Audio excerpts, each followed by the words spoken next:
ओम श्री साईं नाथाय नमः। आज हम बाबा की कृपा से श्री साईं सच्चरित्र के अध्याय 3 का पाठ प्रारंभ करते हैं।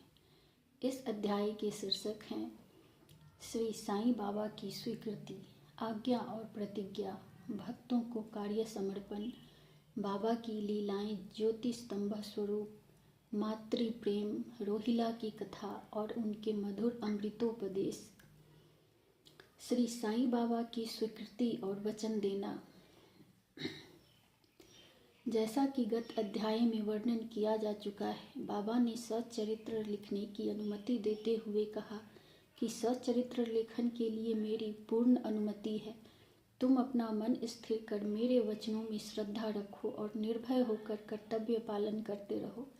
यदि मेरी लीलाएं लिखी गई तो अविद्या का नाश होगा तथा ध्यान व भक्ति पूर्वक श्रवण करने से दैहिक बुद्धि नष्ट होकर भक्ति और प्रेम की तीव्र लहर प्रवाहित होगी, और जो इन लीलाओं की अधिक गहराई तक खोज करेगा उसे ज्ञान रूपी अमूल्य रत्न की प्राप्ति हो जाएगी। इन वचनों को सुनकर हेमाड पंत को अति हर्ष हुआ और वे निर्भय हो गए। उन्हें दृढ़ विश्वास हो गया कि अब कार्य अवश्य ही सफल होगा।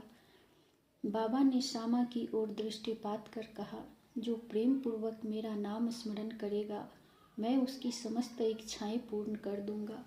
उसकी भक्ति में उत्तरोत्तर वृद्धि होगी। जो मेरे चरित्र और कृत्यों का श्रद्धापूर्वक गायन करेगा उसकी मैं हर प्रकार से सदैव सहायता करूंगा। जो भक्तगण हृदय और प्राणों से मुझे चाहते हैं उन्हें मेरी कथाएं श्रवण कर स्वभावतः प्रसन्नता होगी। विश्वास रखो कि जो कोई मेरी लीलाओं का कीर्तन करेगा उसे परमानंद और चिर संतोष की उपलब्धि हो जाएगी। यह मेरा वैशिष्ट्य है कि जो कोई अनन्य भाव से मेरी शरण आता है, जो श्रद्धा पूर्वक मेरा पूजन, निरंतर स्मरण और मेरा ही ध्यान किया करता है, उसको मैं मुक्ति प्रदान कर देता हूँ। जो नित्य प्रति मेरा नाम स्मरण और पूजन कर मेरी कथाओं और लीलाओं का प्रेम पूर्वक मनन करते हैं, ऐसे भक्तों में सांसारिक वासनाएं और अज्ञान रूपी प्रवृत्तियां कैसे ठहर सकती हैं। मैं उन्हें मृत्यु के मुख से बचा लेता हूँ। मेरी कथाएं श्रवण करने से मुक्ति हो जाएगी।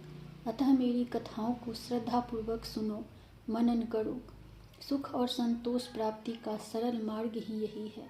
इससे श्रोताओं के चित्त को शांति प्राप्त होगी, और जब ध्यान प्रगाढ़ और विश्वास दृढ़ हो जाएगा तब अखंड चैतन्य घन से अभिन्नता प्राप्त हो जाएगी। केवल साईं साईं के उच्चारण मात्र से ही उनके समस्त पाप नष्ट हो जाएंगे। भिन्न भिन्न कार्यों की भक्तों को प्रेरणा। भगवान अपने किसी भक्त को मंदिर, मठ, किसी को नदी के तीर पर घाट बनवाने, किसी को तीर्थ पर्यटन करने और किसी को भगवत कीर्तन करने एवं भिन्न भिन्न कार्य करने की प्रेरणा देते हैं, परंतु उन्होंने मुझे साईं सच्चरित्र लेखन की प्रेरणा की। किसी भी विद्या का पूर्ण ज्ञान न होने के कारण मैं इस कार्य के लिए सर्वथा अयोग्य था। अतः मुझे इस दुष्कर कार्य का दुस्साहस क्यों करना चाहिए। श्री साईं महाराज की यथार्थ जीवनी का वर्णन करने की सामर्थ्य किसे है। उनकी कृपा मात्र से ही कार्य संपूर्ण होना संभव है।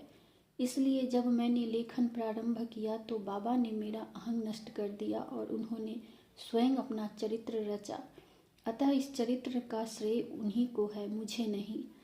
जन्मतः ब्राह्मण होते हुए भी मैं दिव्य चक्षु विहीन था, अतः साईं सच्चरित्र लिखने में सर्वथा अयोग्य था। परंतु श्री हरि कृपा से क्या संभव नहीं है। मूक भी वाचाल हो जाता है और पंगु भी गिरवर चढ़ जाता है। अपनी इच्छानुसार कार्य पूर्ण करने की युक्ति वे ही जाने। हारमोनियम और बंसी को यह आभास कहाँ कि ध्वनि कैसे प्रसारित हो रही है, इसका ज्ञान तो वादक को ही है। चंद्रकांत मणि की उत्पत्ति और ज्वार भाटे का रहस्य मणि अथवा उदधि नहीं, वरन शशि कलाओं के घटने बढ़ने में ही निहित है। बाबा का चरित्र, ज्योति स्तंभ स्वरूप। समुद्र में अनेक स्थानों पर ज्योति स्तंभ इसलिए बनाए जाते हैं जिससे नाविक चट्टानों और दुर्घटनाओं से बच जाएं और जहाज को कोई हानि न पहुंचे। इस भवसागर में श्री साईं बाबा का चरित्र ठीक उपयुक्त भांति ही उपयोगी है। वह अमृत से भी अति मधुर और सांसारिक पथ को सुगम बनाने वाला है। जब वह कानों के द्वारा हृदय में प्रवेश करता है तब दैहिक बुद्धि नष्ट हो जाती है और हृदय में एकत्रित करने से समस्त कुशंकाएं लोप हो जाती हैं।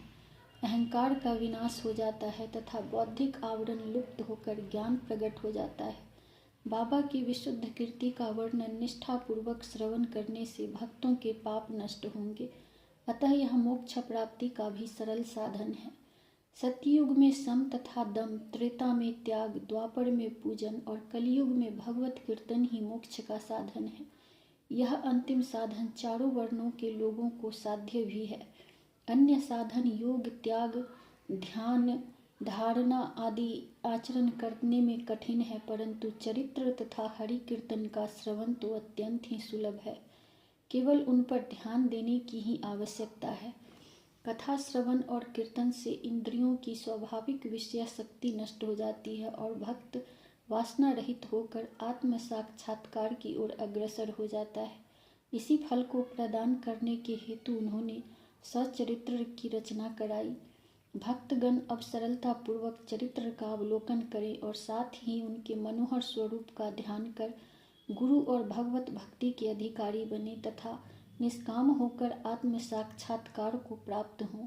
साईं सच्चरित्र का सफलतापूर्वक संपूर्ण होना यह साईं महिमा ही समझे। हमें तो केवल एक निमित्त मात्र ही बनाया गया है। मातृ प्रेम।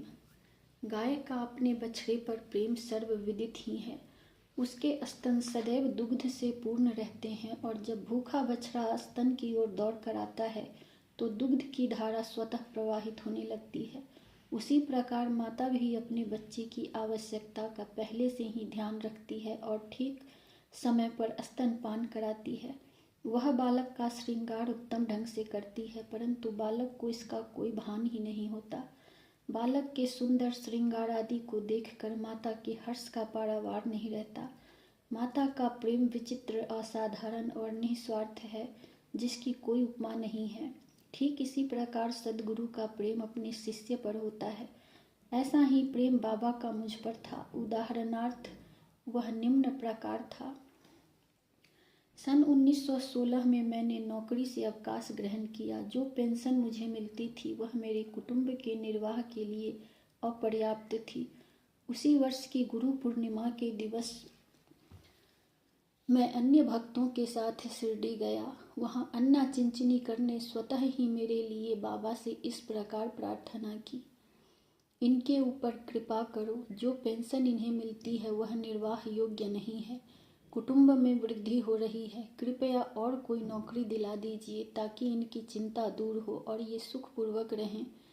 बाबा ने उत्तर दिया कि इन्हें नौकरी मिल जाएगी, परंतु अब इन्हें मेरी सेवा में ही आनंद लेना चाहिए।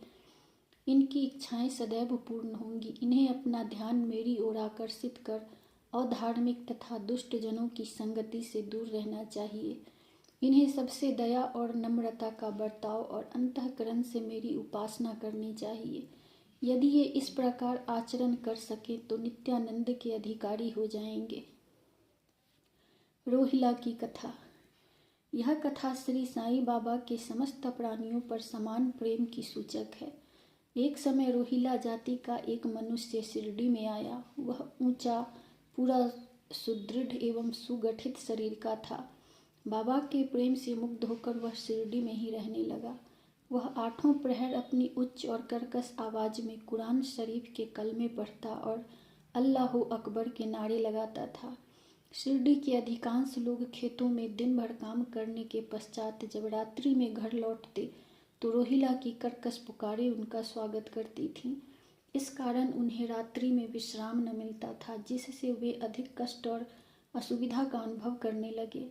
कई दिनों तक तो वे मौन रहे, परंतु जब कष्ट असहनीय हो गया तब उन्होंने बाबा के समीप जाकर रोहिला को मनाकर इस उत्पात को रोकने की प्रार्थना की।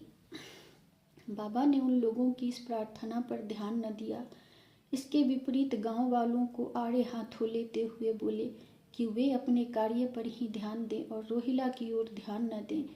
बाबा ने उनसे कहा कि रोहिला की पत्नी बुरे स्वभाव की है और वह रोहिला को तथा मुझे अधिक कष्ट पहुंचाती है, परंतु वह उसके कलमों के समक्ष उपस्थित होने का साहस करने में असमर्थ है और इसी कारण वह शांति और सुख में है। यथार्थ में रोहिला की कोई पत्नी न थी। बाबा का संकेत केवल कुविचारों की ओर था। अन्य विषयों की अपेक्षा बाबा प्रार्थना और इस आराधना को महत्व देते थे। अतः उन्होंने रोहिला के पक्ष का समर्थन कर ग्रामवासियों को शांतिपूर्वक थोड़े समय तक उत्पात सहन करने का परामर्श दिया। बाबा के मधुर अमृतोपदेश। एक दिन दोपहर की आरती के पश्चात भक्तगण अपने घरों को लौट रहे थे। तब बाबा ने निम्नलिखित अति सुंदर उपदेश दिया। तुम चाहे कहीं भी रहो, जो इच्छा हो सो करो, परंतु यह सदैव स्मरण रखो कि जो कुछ तुम करते हो वह सब मुझे ज्ञात है। मैं ही समस्त प्राणियों का प्रभु और घट घट में व्याप्त हूँ। मेरे ही उदर में समस्त जड़ व चेतन प्राणी समाये हुए हैं।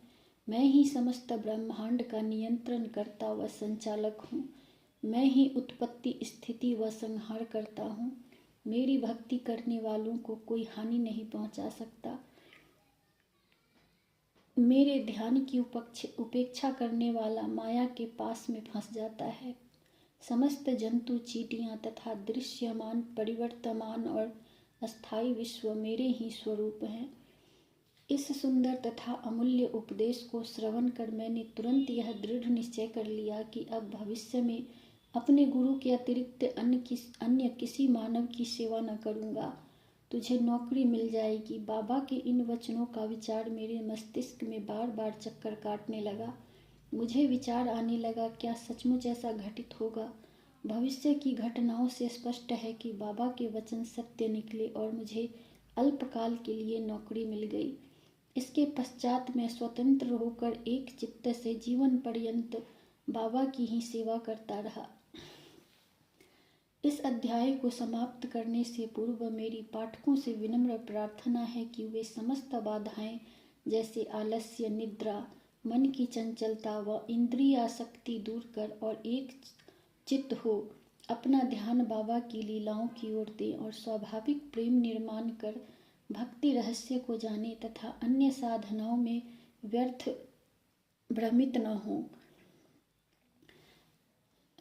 श्रमित न हो। उन्हें केवल एक ही सुगम उपाय का पालन करना चाहिए और वह है श्री साईं लीलाओं का श्रवण। इससे उनका अज्ञान नष्ट होकर मोक्ष का द्वार खुल जाएगा। जिस प्रकार अनेक स्थानों में भ्रमण करते हुए भी लोभी पुरुष अपने गड़े हुए धन के लिए सतत चिंतित रहता है, उसी प्रकार श्री साईं को अपने हृदय में धारण करो।